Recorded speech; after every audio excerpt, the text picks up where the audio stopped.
Good morning and happy Mindful Monday. Hi, I'm Lindsay Culver. And I'm Adrienne Butzer. Today we're going to talk about the detriment of delegation. Dun, dun, dun. Lindsay and I were just talking about the fact that it's so easy in our industry. They tell you to delegate, delegate, delegate so you have more time, so you can be more efficient, so you can be more productive. But the problem is sometimes we delegate out tasks, or we don't know which tasks to delegate out, that are actually tasks that we shouldn't delegate and are to our detriment. 100%. I know that very, very well.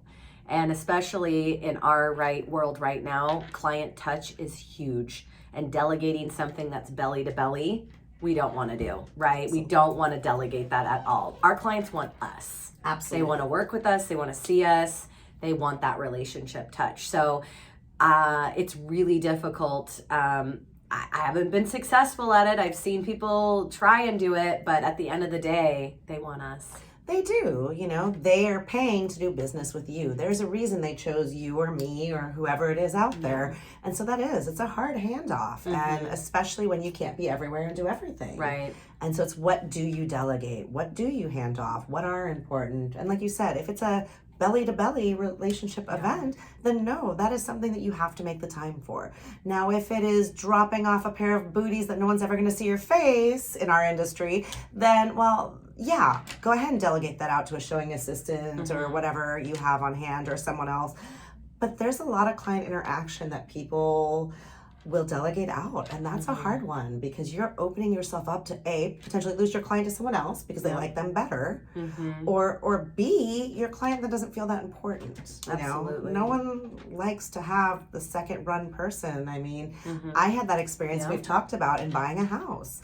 We contracted with the person and we really liked that person because our friends used that person, and ultimately she passed us off to other people in her industry because maybe our home price point wasn't what she felt was worth her time. I don't know. But either way, we felt kind of like we weren't good enough for her. Yeah. And that kind of made a soured relationship from the get-go. And unfortunately, we didn't end up going with her after several months of trying to work with her. It just didn't work. And we opted to go elsewhere because we didn't feel important. Yeah. And it's interesting too, because it wasn't like it was transparent up front. No. And that's the thing. I think my team, we really strive to kind of say whose role is what on the team.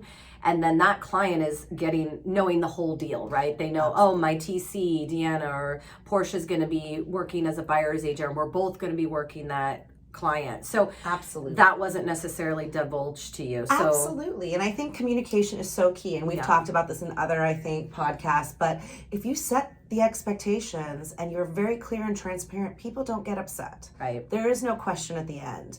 There is no, you didn't say this, or I didn't hear this, or I didn't know. And it's not just saying it once, unfortunately. We think that we just say it and that's it, it's done. Well, I said it, so you should know it. But there's so much going on in business transactions, no matter what those business transactions are. There's a lot of information that we are constantly being, have coming at us. And so I think it's also, as, business professionals, our job to communicate that repeatedly. Absolutely. I think that's really important. And we just have to, that transparency. I mean, I'm just going to hit home all the time. I mean, just being upfront with people. It's just how you have to do it. What are you doing out there? How are you staying transparent with your clients? Or we'd love to know what you're doing, maybe in the comments. And if you're successful with handing off these tasks, I mean, I'd like to hear that too. I'm just not, and I have never been. And honestly, on either end of that, don't feel that I love that unless I know that that's the experience, that I'm working with the entire team. I'm not just working with this person. Right.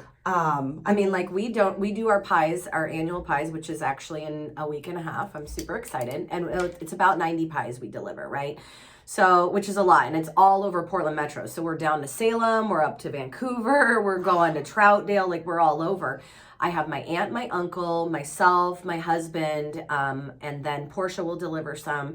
And then I do have a friend that's going to help me too, but I have to be strategic, right? Certain people want to see me. Certain people want to see Portia. Certain people want to see Noah. Yeah. So we're very particular on who delivers what. And sometimes it just doesn't work out. And I will tell those people, I am so sorry. I'm not able to deliver your pie, but Noah's going to be delivering it. can we grab coffee or something another day, right? Absolutely. Because I know those people are really excited to see me because they haven't seen me in a year. Absolutely. You've set the expectation and you've come up with a solution for something else so they don't feel like they're just being dropped. Right. Because that is the worst feeling. Oof, brutal. The other thing is just, when you are delegating those tasks too, is to be mindful of what those tasks mean. They might not mean much to you, but everybody has a different value they put on certain things. That's a good point. Would you go to your wedding and it was okay to send somebody else as a placeholder? Probably not. Would you go to court and your judge could have a placeholder? Probably not. So, just be mindful of what you're putting, other people in the position of. That's a valid point for sure. Yeah. So. Well, on that note, we're going to leave you on that very deep thought for Monday. So happy Mindful Monday. I'm Adrienne Butzer from Environmental Works. Lindsay Culver with Premier Property Group and Culver Home Team. And we look forward to seeing you next week. Bye. Bye. Had it up for the longest time and then